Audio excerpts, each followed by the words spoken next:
শোক জানাতে চাই, তীব্র নিন্দা জানাতে চাই যে প্যালেস্টাইনের অধিকৃত গাজা ও রাফাতে যে নারকীয় গণহত্যা চলছে তার বিরুদ্ধে অত্যন্ত দুঃখ ভারাক্রান্ত হৃদয়ে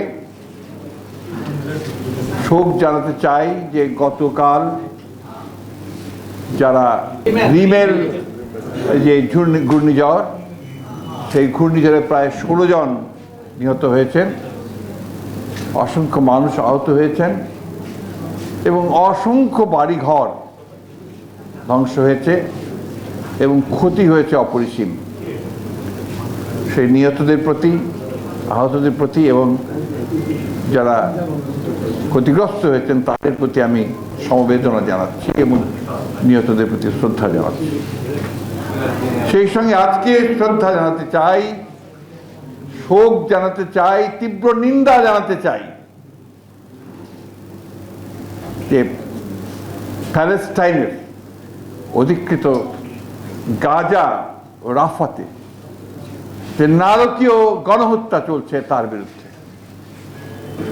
গতকাল আরেকটি হামলায় প্রায় 200 মানুষকে একটা নিরাপদ ঘোষণা করা একটা এলাকাতে অন্যায়ভাবে বর্বরচিত হামলা চালিয়ে এই নিরস্ত্র মানুষগুলোকে হত্যা করা হয়েছে। তাদের প্রতি আমার শ্রদ্ধা জানাচ্ছি, শোক জানাচ্ছি আর ঘৃণা জানাচ্ছি সেই শক্তিকে যারা এই গণহত্যা ঘটিয়েছেন।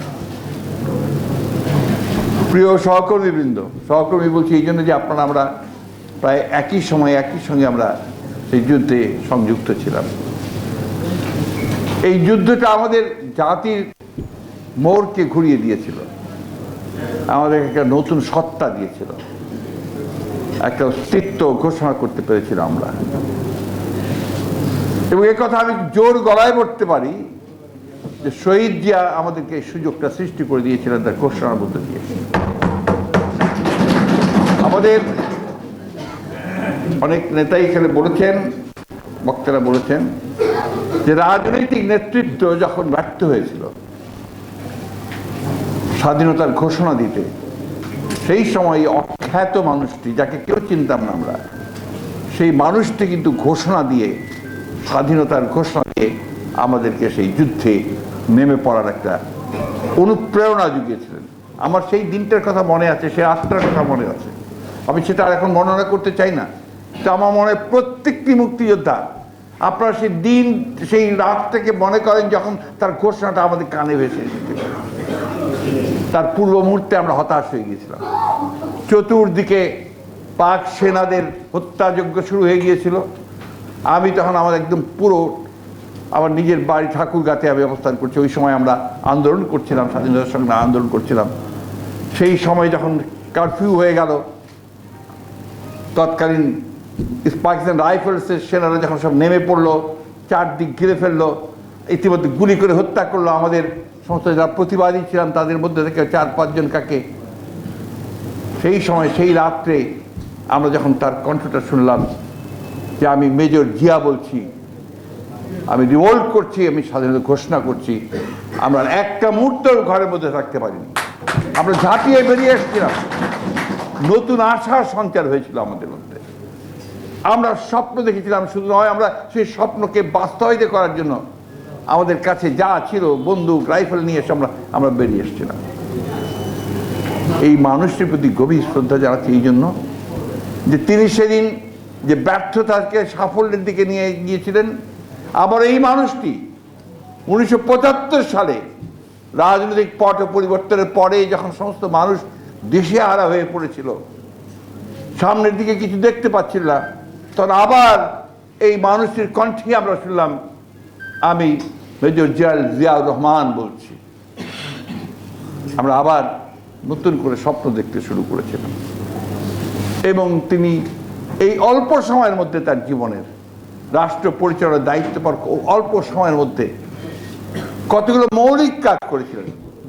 একটি হচ্ছে এই জাতিকে তার আইডেন্টিটি দিতে সক্ষম হয়েছিলেন, পরিচিতি, এবং একটা বিভক্ত জাতিকে নিয়ে ঐক্যবদ্ধ করেছিলেন। তাই আমরা বাংলাদেশি, আমরা বিভক্ত নেই, আমরা ঐক্যবদ্ধ সমস্ত মানুষ, এবং আমরা সামনের দিকে নতুন করে স্বপ্ন দেখে এই দেশকে, এই জাতিকে আমরা গড়ে তুলব। তার আগেই আমাদের বিরুদ্ধে অভিযোগ এসেছিল তলাবিহীন ঝুড়ি, দুর্ভিক্ষের মধ্য দিয়ে আমাদের অসংখ্য মানুষ সেদিন না খেতে পেয়ে মারা গিয়েছিল। সেদিন বাসন্তী তার লজ্জা নিবারণ করবার জন্য একটু কাপড় পায়নি। সেই জাতিকে অল্প সময়ের মধ্যেই ঐক্যবদ্ধ করে তার অবস্থার পরিবর্তনের দিকে, নতুন স্বপ্ন দেখার দিকে ঝাঁপিয়ে নিয়ে পড়েছিলেন। আমি এখানে জিয়াউর রহমানের সবচেয়ে বড় কৃতিত্ব দেখি যে একটা মৃতপ্রায় জাতিকে তিনি উপরে টেনে তুলেছিলেন, নতুন স্বপ্ন দেখিয়েছিলেন এবং সেই যুদ্ধে ঝাঁপিয়ে পড়বার জন্য আবার অনুপ্রাণিত করেছিলেন।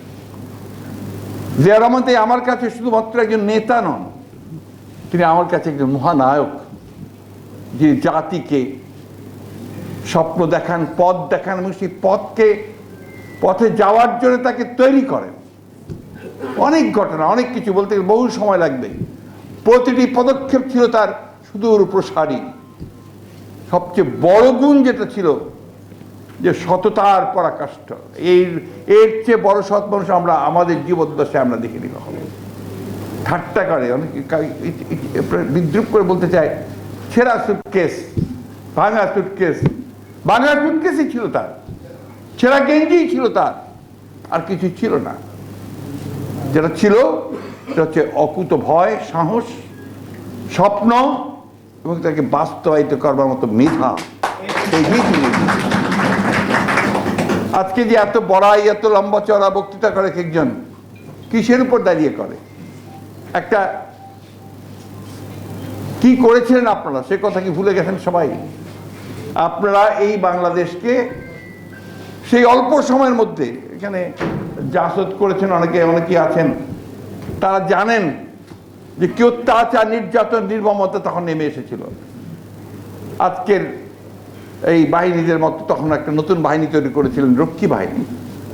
সেই রক্ষী বাহিনীকে দিয়ে আপনাদের যারা ভিন্নমত পোষণ করে তা আপনাদের সঙ্গে তাদেরকে হত্যা, খুন, জখম, এই যে গুম, তখনও গুম হয়েছিল। ছেলেকে দিয়ে, বাপকে দিয়ে ছেলের মাথা কাটিয়ে সেই মাথা দিয়ে ফুটবল খেলেছিল রক্ষী বাহিনীর সদস্যরা। কথা আমরা ভুলে যাইনি। আপনি যতই ভুলে দেওয়ার চেষ্টা করেন, আমরা এটা ভুলবো না, অন্তত মুক্তিযোদ্ধারা যারা বেঁচে আছে। বন্ধুগণ, সেই দিন প্রায় 30,000 তরুণ, কিশোর, যুবক যারা বিরোধিতা করছিল তাদেরকে সে হত্যা করা হয়েছিল। একজনও যে বিরোধী মত পোষণ করত তাকে সেদিন নির্যাতন করা হয়েছিল, তাকে সে সরিয়ে দেওয়া হয়েছিল।